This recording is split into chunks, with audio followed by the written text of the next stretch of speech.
Welcome to the first episode of Deep Down with Danny. We're going to do a simple one to start with, just an introduction Q&A. I have gathered some questions from people on our lives, people in our comments. I want this podcast to be just completely honest and raw. I feel like a lot of people see us on social media, but unless you're on our TikTok lives regularly, you probably don't know us that well. So here's a chance for you to get to know us a little bit better. And I will, of course, do a whole lot more topics. If you do have any suggestions of videos you want to see, please feel free to put them in the comments. Don't forget to subscribe to us. We are currently on 8,483 YouTube subscribers, and it will be interesting to see how that number changes as these podcasts get out there. Let's get started with episode number 1. So I guess straight off the bat, who are we? My name's Danielle. I'm 27. Blake will be turning 29 very soon, and we have Leo, who is 15, nearly 16 months old. I am 7 months pregnant with our second child, a baby girl. We are from Western Sydney in New South Wales, and that's pretty much it. Okay, this is a very common question. So how did Blake and I meet? I feel like a lot of people actually do know this. I've told the story so many times, but here we go again. Blake and I met quite a long time ago, actually, about 10 or 11 years ago. We both worked at a local McDonald's together. He was 17 going on 18 and I was 16. I had a huge crush on him, older boy at work. He drove a car. I was like, oh my God. And yeah, there was a bit of flirting. We went on a couple of dates, hung out a little bit. But at the end of the day, he was a couple years older. He was about to go to schoolies. He didn't want a relationship. And he was very honest with me about that. But my heart was broken. We didn't talk for quite a while, and about 6 years later, we matched on Tinder. I remember seeing his name and his picture pop up, and I was like, oh my God, I had the biggest crush on that boy. It's not like I hadn't seen him at all in those 6 years, because once I started going out locally, I used to see him out, but he never said anything to me, never said hello, never approached me, nothing. And I was like heartbroken all over again, because I'm like, I had the biggest crush on this boy, and he probably doesn't even remember me. I probably made no impact on his life whatsoever. So that was a bit devastating. Anyway, as most of you will know, when you accept someone on Tinder and it matches you straight away, that means they have already liked you on Tinder. So I was like, okay.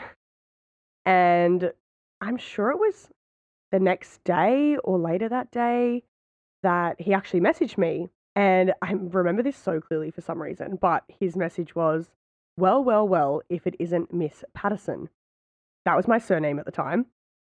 But I was like so shocked because, as most of you will know, your surname is not advertised on Tinder. It just says your first name and your age and roughly your location. So when he said that, I was like, he remembers me. He remembers my surname. What? I don't even know if we were friends on Facebook at the time. We probably were.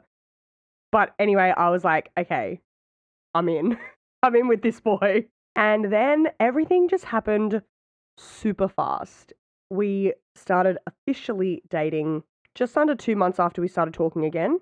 We moved in probably 3 months after that. We got engaged 2 years after that, married a year after that, and had our first son a year after that, and now having our second. So yeah, we didn't waste any time, and I think it's because we knew each other years before we started talking again. It was just easy to skip all that stuff at the beginning.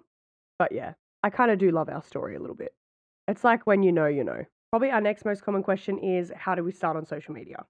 So this was a complete accident. I remember we were at the house that we rented before we bought this one.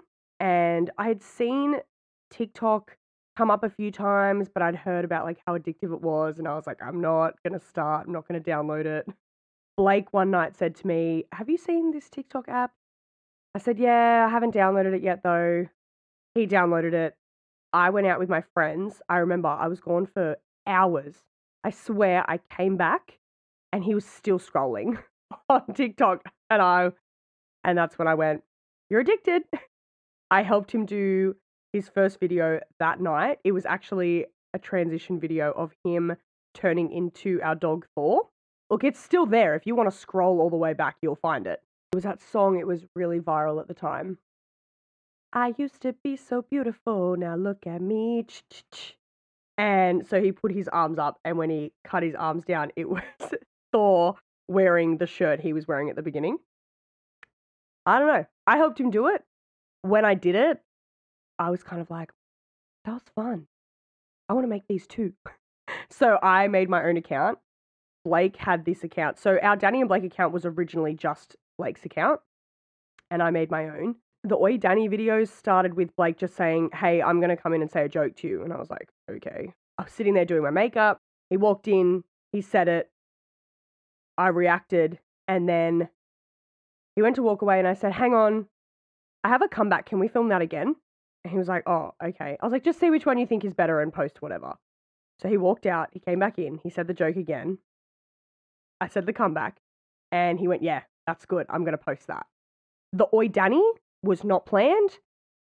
That's just how he gets my attention. Oi Danny, like just around the house. It's actually always been that way. So he posted it and it went really well. People loved my reaction. They loved my comeback. It just went on from there. He would say a joke to me. I'd say a comeback. Sometimes I'd have a comeback. Sometimes I wouldn't. It just took off and it was so unexpected. It did take a little while. I don't really remember at what point I was like, hey, this is going really well. I don't remember even doing that. We did so much through social media. We posted our engagement. We did a live video of our wedding. I don't know if many people know that we did that. We actually went live at the ceremony. So we had all of our guests put their phone away at the ceremony because we wanted the videographer to be able to capture everything. We wanted everyone else in the moment. But we had one person who was allowed a phone out, which was, I think, Blake's phone. And she was live on our account, which I think was called Danny and Blake at this point. And Blake will always say that I took over the account and changed it to Danny and Blake and I put my name first and blah, blah, blah. It's bullshit. He came to me and said, maybe we should make this a joint account because it's about us. And I went, okay. I don't know why my name went first. I have no idea. It wasn't planned. It just happened. Anyway, moving on. We streamed our wedding. We had over, I think, 1,500 people watching it. It was incredible. Then, obviously, we fell pregnant shortly after that with Leo, and I was so excited to announce that on social media. And we went through all of that, the whole pregnancy. It didn't become full-time, really, until I had Leo. We were just doing it as a hobby. We weren't really getting many ads or anything like that. We had just started with a manager as I was going on maternity leave, like a talent agent, who actually approached us. It wasn't something we went out and looked for. They came to us and said, we'd love to represent you. And we went, okay. It was when I stopped working that I could actually put more time into it. And then we started getting jobs. Our followers started going up. When COVID hit, TikTok just took off. Live videos were going crazy. GIFs were getting ridiculous. When we first started on TikTok, we would just go live for fun. We'd just talk to people. You know, we'd have a few drinks. We'd go on adventures. And the biggest gift you can get was 1,000 coins. And I think it was called like an I'm very rich or something. And now, yeah, you guys know the drill. It's mental. So when it came time for my maternity leave to end, first of all, I felt like I was robbed of my maternity leave because I spent majority of it in isolation or in lockdown like everybody else was. Didn't really get to enjoy it. Didn't get to take my son out anywhere. Didn't get to show him off to the world. Blake and I had a discussion. It was actually a medium who said to me, you are not meant to go back to work yet. You need to postpone going back to work till at least January because you are meant to try social media. And I was like, that is a good enough sign for me.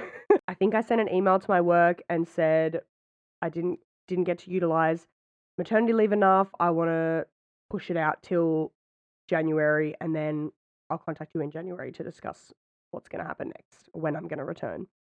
When it got to December, January, I was doing pretty well. Followers were not increasing like crazy. They were good. They were steady. The income was a bit up and down, which I guess is what happens on social media, but it was enough that I could keep pursuing it. We also decided that we did want to have a baby pretty soon. So I thought, what is the point of going back to work to just have to go on maternity leave again? It's pointless. So I went into my work and said, not coming back, sorry. And they were very supportive. And I always just thought in the back of my mind, if it didn't work out, I would get another job. I worked in administration. I could get another job. Anyway, that's how it started. I have no idea how it got to this point, but it's incredible. Every day is different. I'm not saying it's easy because it's not. People are going to go, oh, how can you complain about having a job where you get to be from home and film videos and blah, blah, blah. You also need to remember that I'm also a full-time mum at the same time. Being a full-time mum and taking care of a household is a full-time job in itself. I am then doing social media and running merch businesses at the same time.